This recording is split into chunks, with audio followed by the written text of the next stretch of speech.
Well, I've just been to this convenience store to get myself a drink and a snack, and it's all wrapped in plastic. There's not just the drink bottle, the inevitable straw.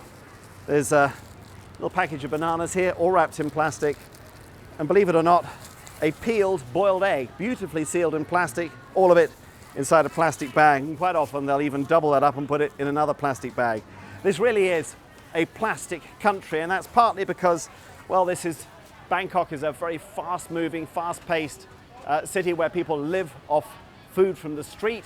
They're very concerned about hygiene. Everything gets wrapped in plastic. People live off convenience stores as well. They buy ready-packed food.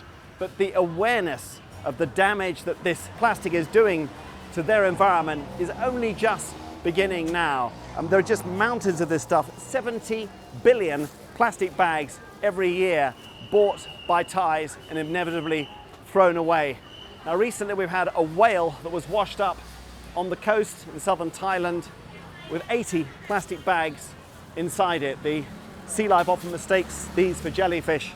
That whale died shortly afterwards. There's also been turtles with plastic wrapped around their shells or straws jammed through their nostrils. These stories are raising awareness about the problems of plastic, but at the moment the amounts being produced in this country are absolutely stupendous. 5 million tons of garbage just produced by this city, and about half of that plastic. It does get taken away. It doesn't tend to get thrown in the street so much to landfills, but huge amounts of it, when it's light like this, just blows into the canals.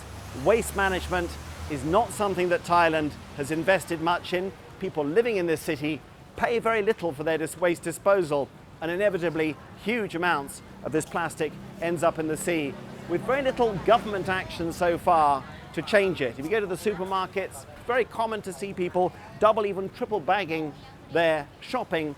Very few people taking in their own bags. No shops at the moment actually charging people to buy them, so they've got a long way to go.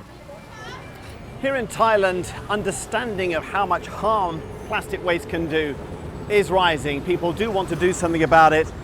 In the rest of the region, that awareness is a great deal more limited. The problem is that people's lifestyles are so wrapped up in plastic packaging, and until the government changes regulations, until the businesses actually have incentives to deter people from using plastic, it's going to be very difficult to persuade people to change their plastic-bound habits.